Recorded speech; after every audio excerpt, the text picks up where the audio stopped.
मैं हूं हकीम राय खालिद। आप देख रहे हैं हमारा यूट्यूब चैनल खीरा और यरकान। खीरा किसी तारीफ का मोहताज नहीं है, लेकिन बाज दफा सादा लोगों का कमेंट्स ऐसा भी आ सकता है कि ये खीरा क्या होता है। चले आपको नामों से मुतारफ करवाते हैं। फारसी में इसको ख्यारों कहते हैं, अरबी में इसको कीसा कहते हैं, सिंधी में इसको बरतरंग कहते हैं, बंगाली में इसको सनसना कहते हैं, गुजराती में इसको तमसल कहते हैं, संस्कृत में इसको तरपस कहते हैं, पंजाबी में इसको खीरा कहते हैं, उर्दू में इसको खीरा कहते हैं, अंग्रेजी में उसको पोम्बर कहते हैं। जायका फीका कदरे शीरी होता है, रंग सब्ज बाहर से और अंदर से सब्जी माइल सफेद होता है। मिजाज के लिहाज से आसाबी अजलाती यानी तरसद है, यानी आसाबी लिहाज से मुहर्रक, उजलाती लिहाज से मुकवी यानी ताकत देता है, और हुद्दी लिहाज से मुहल्लल है, या यूं समझ लें एक शदीद खार है, यानी कीमियावी तौर पर खून में शदीद खार के असरात बढ़ाकर रुतूबात का इखराज शुरू कर देता है। ककड़ी यानी तर्ज से मिलता जुलता है, मदर बोल है और गर्मी के बुखारों में निहायत मुफीद है। अब वो फायदा समझ ले जो किताबों में दर्ज नहीं है। किताबों में ये जरूर लिखा है कि यरकान में बड़ा मुफीद है, लेकिन वजाहत कुछ भी नहीं है। अब तजर्बात समझ ले। पहले यरकान में 2-3 खीरे का जूस निकाल कर रोजाना पिलाएं, जैसे गाजर का जूस निकालते हैं। रोज में ही पीले यरकान के तमाम असरात व अलामत जाते रहते हैं। अगर 1 चम्मच शहद शामिल कर दें तो इतने तेज असरात हैं कि आप हैरान रह जाएंगे। हेपेटाइटिस बी या सी के अमराज में हमारा तजर्बा है कि रोजाना 1 किलो खीरे उबाल कर हल्का सा नमक और मिर्च डालकर खा जाएं। कच्चा ना खाएं, क्योंकि थोड़ी मिकदार में कच्चा तो खाया जा सकता है, लेकिन ज्यादा मिकदार में रोजाना के हिसाब से नहीं खाया जा सकता।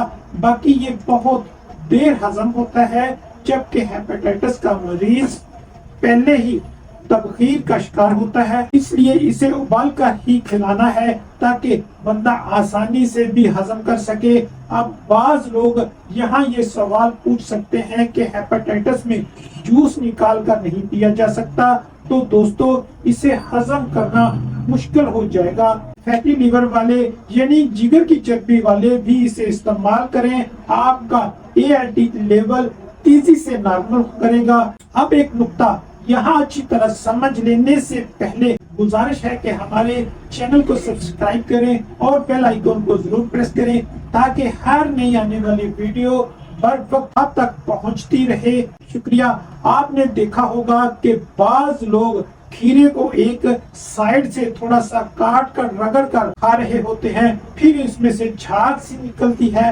अब अक्सर लोगों को ये इल्म नहीं है कि ऐसा क्यों किया जाता है, क्योंकि बाज लोग तो ऐसा कुछ भी नहीं करते, बस खीरा पकड़ा और 2-3 नवालों में ही चबा कर खा जाएंगे।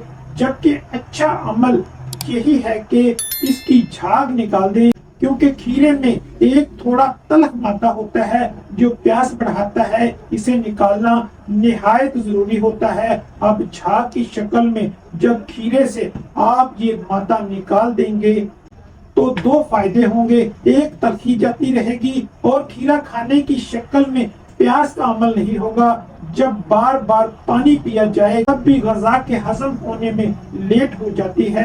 अब वो कैलूस नहीं बनता जिसकी आपके बदन को जरूरत है। अब दूसरा फायदा ये होगा कि खीरा जायका में इंतहाई लज्जत भरा हो जाता है, यानी आप बेख्तियार भी काफी मिकदार में खा जाएंगे। दोस्तों मौजूदा केमिकल मिली गजाई दौर में ये खीरा एक नेमत से कम नहीं है। आपके जिगर में बेशुमार घेरने वाले अमराज से आपके जिगर को महफूज रखता है, इसलिए खीरा लाजमी खाया करें। ये आपके लिए बेहतरीन नेमत है जिसे बतौर गजा, बतौर शफा, बतौर लज्जत आफरीन हम इस्तेमाल कर सकते हैं। आखिरी बात, जिन लोगों को पेशाब रुक रुक कर आ रहा है, या फिर वो लोग जो सोजाक जैसी मर्ज में मुब्तला हो गए हैं, अब ना मुआलिज और ना ही हकीम कोई भी करीब नहीं है, तो खीरे से फायदा उठाएं।